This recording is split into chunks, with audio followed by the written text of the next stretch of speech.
If you ask a Colts fan these three questions, they're going to give you the exact same answer every time. In August 2025, if you ask a Colts fan, hey man, how do you think the season will go this year with AR at quarterback? And they'll probably tell you, I don't know.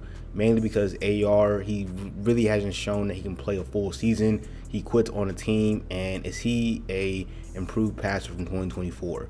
Okay, cool. If you ask them after going 8-2 in their first 10 games, hey man, do you think the Colts gonna win the Super Bowl? I don't know. Is Daniel Jones going to turn back to Daniel Jones?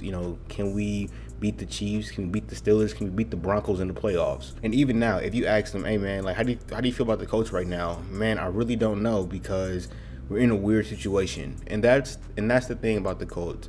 I don't know how to feel about them, because the Colts are in a really weird situation, and there's really only one or two options they can go with, and I think they already made their decision. And in today's video, I kind of just want to go over the Colts' future, and I do believe that 2026 will be a very L offseason for them, mainly because they have very limited resources and salary cap space and draft assets that they can use. They have key guys coming off the books, and we're going to go over all that stuff. But first things first, man, if you like this video, make sure you like, comment down your thoughts, and make sure you subscribe. We're on the way to 500 subs before the 2025 season or 2026 season. So let's get straight into the video. Now, first things first with the Colts. The one thing that makes this situation a bit weird is Daniel Jones. I'm just gonna be honest with you, man. Daniel Jones has such a historic start in his first 13 or 14 games, but the moment he went down with that injury, it kinda got ugly. Daniel Jones' injury back in week 14 versus the Jacksonville Jaguars, pretty much it was a train wreck, pretty much. And it got so bad that the Colts brought in Phillip Rivers 2 days later to be the quarterback, and we all knew how that turned out.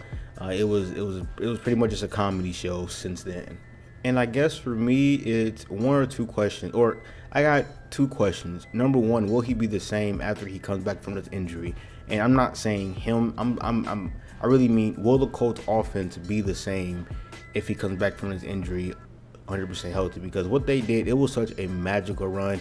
They towed up the Las Vegas Raiders. They put belt to behind on the Dolphins in week 1. They beat up on the Titans. Like, that offense was just high flying, scoring 30, 40 points every week, and it was very exciting to see. And obviously another part of that is Jonathan Taylor, and Jonathan Taylor is he is the best running back in the entire league. But going back to Daniel Jones, will this offense be the same if he comes back? And I guess I should ask this before, do you bring him back? Like, do you bring a injured quarterback? Will his magical run ever spark back up if you bring him back? Because I do think that we all know that AR is not going to be a Colt in 2026. Like, he had a chance, and the mere fact that you bring in somebody who was thought out to be a bust in Daniel Jones, and he was out there like Peyton Manning, yeah, AR, he's gone. His confidence is probably already gone, and he already knows that he's going to be a Steeler or a Viking next year.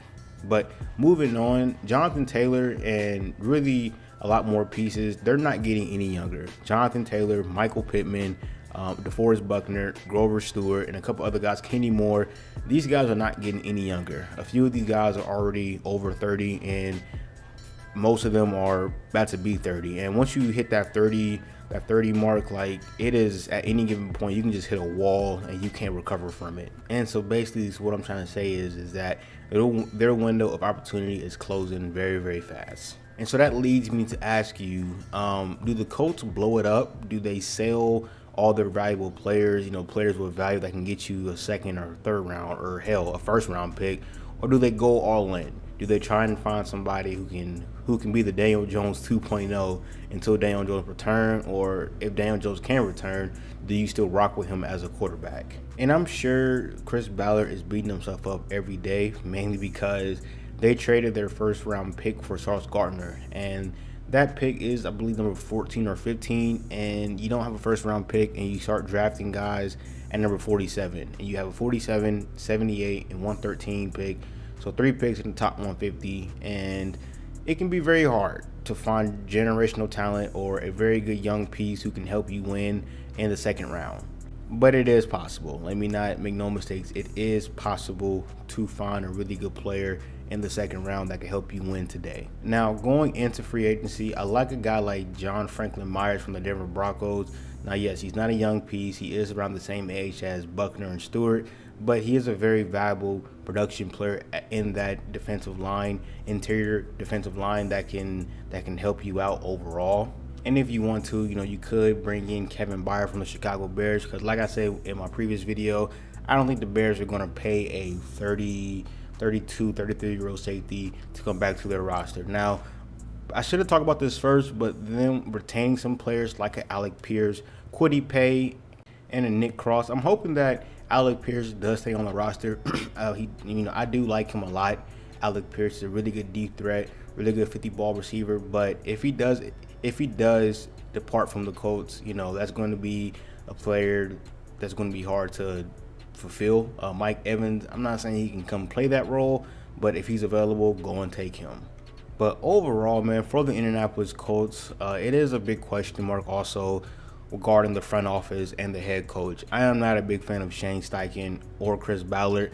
I thought they should have been fired in 2025, but here we are in 2026, and the Colts are still taking them, and that just kind of I'm hoping that 2026 is the final year of this experiment between these two, because they haven't done anything. They haven't done anything at all, and I think it was laughable when you bring in a 85-year-old quarterback who's old as Moses from the Bible. When you bring in somebody like that, I just thought that was just a big joke, a big slap in the face to the organization, to the fan base, and to the team.